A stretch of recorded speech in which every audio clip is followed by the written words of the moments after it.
I want you to know that a renewed mind does not avoid the world. A lot of times, this is just like conversations we see about healing. It's like you say you're healed, but you've been in isolation. The true test of healing is what happens when you step out of isolation and you allow this healed version of you to exist in the world around you. And so, a renewed mind is not avoiding the world. You went rogue spiritually, but you still have to show up in the world around you. A renewed mind asks questions. A renewed mind evaluates what's taking place in the world. You can do this just for practice. Like maybe it's not something that you're doing to personally assess and evaluate your world, but there's an opportunity for you to ask questions of music. These are the questions that I want you to begin to ask as you are considering the world around you and the messages that come in your direction. I want you to ask, what is shaping this message? Whether it's music, video, thoughts that exist within your mind, communication that comes from other people, what is shaping this message? I will tell you, I can receive messages from people who are trying to help me, and I receive it as discouragement. But when I ask myself, what is shaping this message? I think about the person who the message came from, and I'm like, they love me, they care about me, they're trying to protect me, they want to see me succeed, and it changes the way that I receive the message because I realize that I have a default setting, a mentality that was implanted from another kingdom that tells me that people really don't believe in me, that people don't want to see me succeed, that people really question whether or not I have what it takes to overcome whatever challenges in front of me. And so I receive messages through that filter.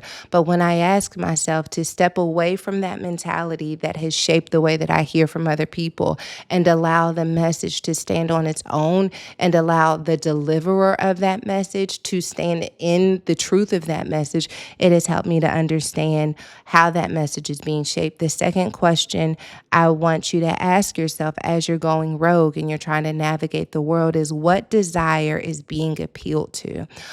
I ask myself this question all of the time. Um, Especially there are moments maybe when I have like this is a good example. I preached a message called "Get Out of Your Way." I really feel like the title was terrible and that the title had nothing to do with the message, but I picking the title is the worst part for me because I don't know what God's going to do in the message, and I just be out there saying what God's going to. And the message, like, it went kind of viral. I guess it helped a lot of people.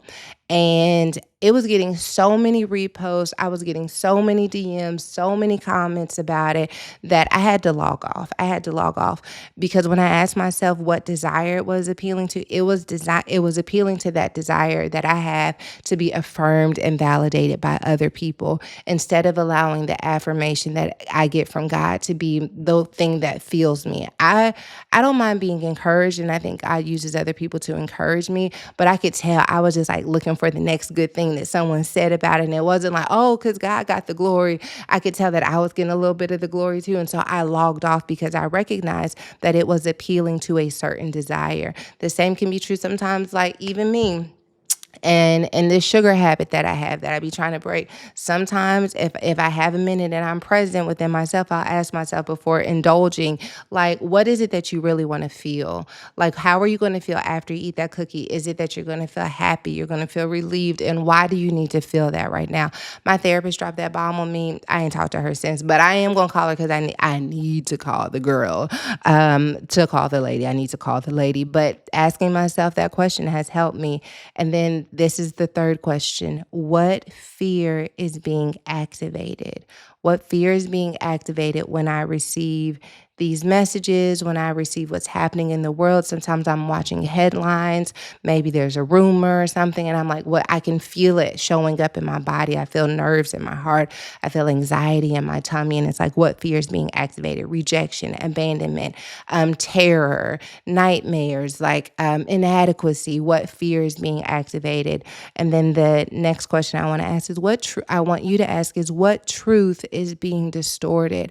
Oftentimes, the truth that is being distorted for me is that I'm not protected, that God's not going to take care of me. I have tabs in my Bible that I tabbed when I was going through a challenging season, and the tab exists with like different quotes in it that I kind of tab like for when I'm feeling rejected.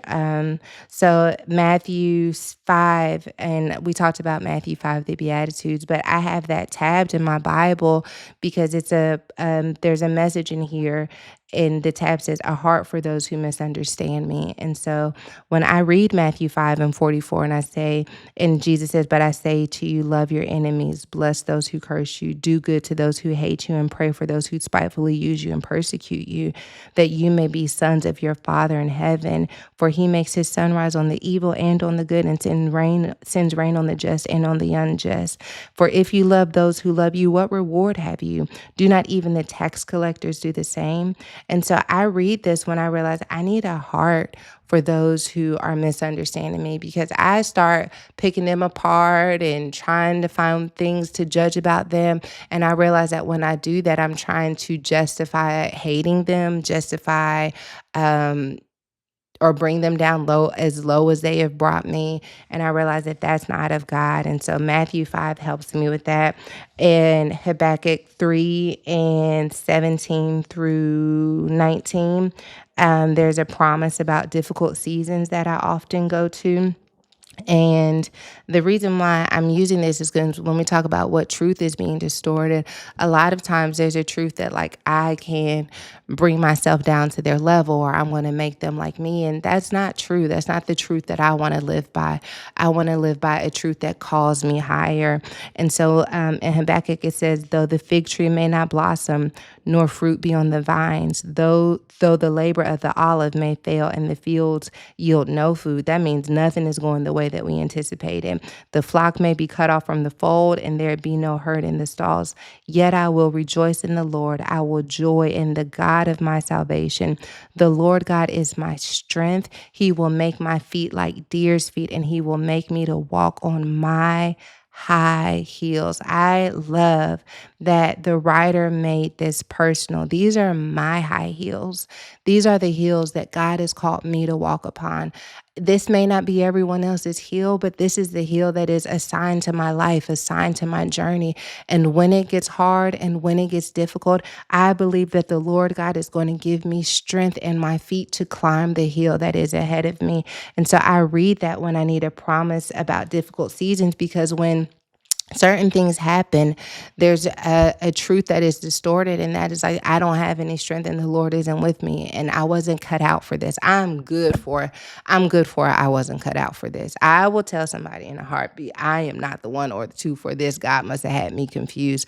But that's not true. I am cut out for this. I'm cut out for this, not because I have what it takes, but because I don't have to do it on my own. And when you accept the fact that you have what it takes to do what God has called you to do, as long as you do it with God, there is no devil, no rumor, no insecurity, no fear, no pride, no ego that can stand in the way. God will coach you, teach you, guide you, allow his spirit to live within you, to lead you to perfect truth and perfect steps.